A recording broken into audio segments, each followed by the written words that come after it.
Hello दोस्तों, स्वागत है आपका हमारे YouTube channel knowledge is power में। और आज का जो हमारा लेक्चर है वो है लेक्चर 7, जिसमें हम की संवेगात्मक विकास के बारे में पढ़ेंगे। तो आइए स्टार्ट करते हैं वीडियो को।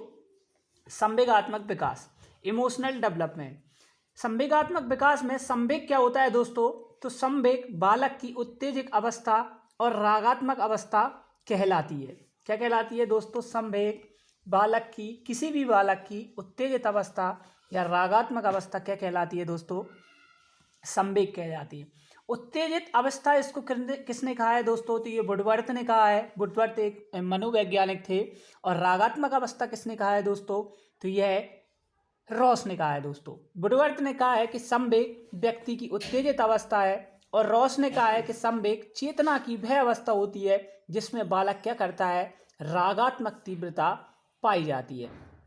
तो संवेग चेतना की वह अवस्था होती है जिसमें रागात्मक तीव्रता पाई जाती है दोस्तों। ये किसने कहा है? तो ये कथन किसका है दोस्तों?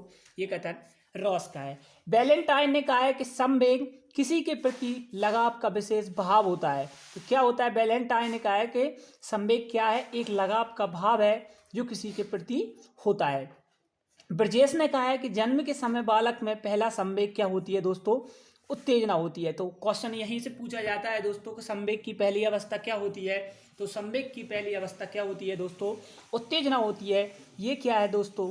आईएमपी है। जन्म से लेकर 2 वर्ष की अवस्था तक बालक में सभी संवेग क्या हो जाते हैं दोस्तों? पैदा हो जाते हैं। ये भी बहुत ही इंपॉर्टेंट क्या है दोस्तों? कथन है। विशेष है कि शैशवावस्था में संवेगों की तीव्रता अत्यधिक होती है। लगभग 2.5 से 3 वर्ष की अवस्था में बालक में भय रूपी संवेग का पूर्ण क्या हो जाता है दोस्तों? विकास हो जाता है। तो पहले जो संवेग उत्पन्न होता है वो संवेग होता है उत्तेजना, और उसके बाद 2.5 से 3 वर्ष की अगर बात करें तो दोस्तों क्या होता है? उस भय होता है। जॉन्स ने कहा था कि 2 वर्ष का बालक सांप को भी नहीं पकड़ पाता, लेकिन फिर धीरे धीरे वे क्या करने लगता है? डरने लगता है। और 2 वर्ष तक कोई भी संवेग नहीं होता है। 2 वर्ष के बाद बालक क्या हो जाता है? संवेग उत्पन्न होने लगते हैं 2 वर्ष की अवस्था से। बाल्यावस्था में संवेग एक प्रकार से क्षणिक होते हैं। क्षणिक का मतलब दोस्तों कि जल्दी गुस्सा आ जाना, जल्दी ठंडा हो जाना, ईर्ष्या हो जाना, फिर झगड़ालू होना, घृणा करने लगना, फिर दोबारा से दोस्ती करने लगना। इस टाइप से क्या होते हैं? क्षणिक होते हैं। मतलब जल्दी जल्दी आते जाते हैं और जल्दी जल्दी जाते जाते हैं। फिर यही अगर अवस्था किशोर अवस्था की बात करें दोस्तों, तो संवेग स्थिर होने लगते हैं। ठीक है ना?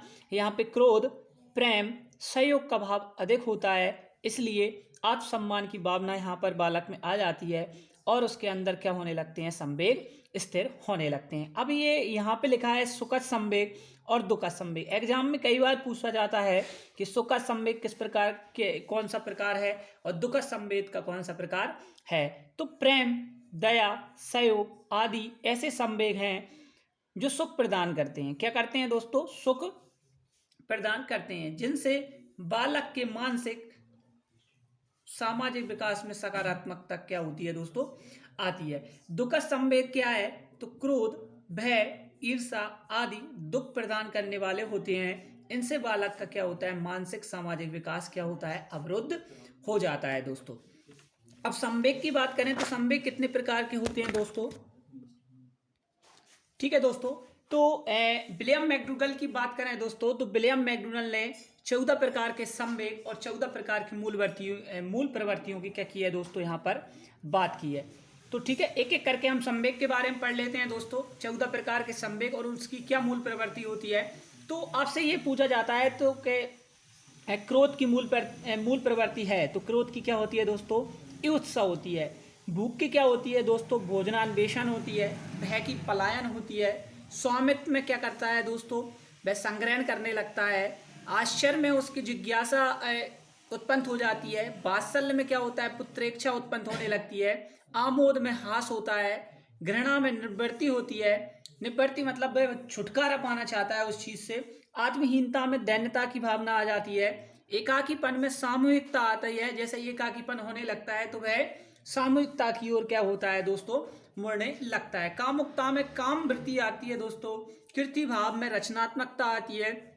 नए नए प्रकार के क्या करने लगता है दोस्तों? वह चीज़ें बनाने लगता है। दुख या करुणा की बात करें तो इसमें शरणागति आती है, और आत्माभिमान की बात करें तो ये गौरव है। संवेग क्या होते हैं दोस्तों कि संवेग मानव व्यवहार को गति प्रदान करते हैं, ठीक है ना। इसलिए हमारे व्यवहार के लिए किसने कहा है दोस्तों, ये अरस्तू ने कहा है कि संवेग मानव व्यवहार को गति प्रदान करते हैं, इसलिए हमारे व्यवहार के लिए अथवा कार्यों के लिए संवेग अति आवश्यक व्यवहार है। एक सहज व्यक्ति के लिए संवेगों पर नियंत्रण अति आवश्यक है दोस्तों।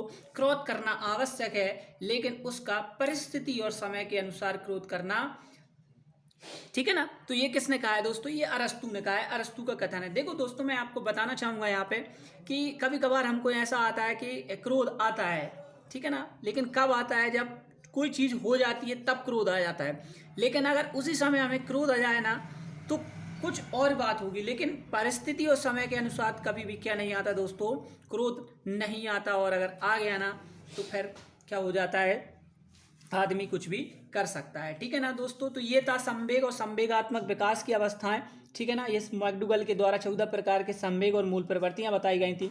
संवेग की परिभाषा पढ़ ली है हमने दोस्तों, ठीक है ना। अब नेक्स्ट जो लेक्चर होगा वो होगा हमारा भाषा का विकास, बालक में भाषा का विकास किस टाइप से होता है दोस्तों, ठीक है ना दोस्तों।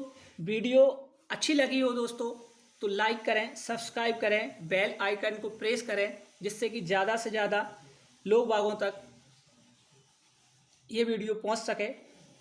थैंक यू, धन्यवाद। मिलेंगे नेक्स्ट लेक्चर में।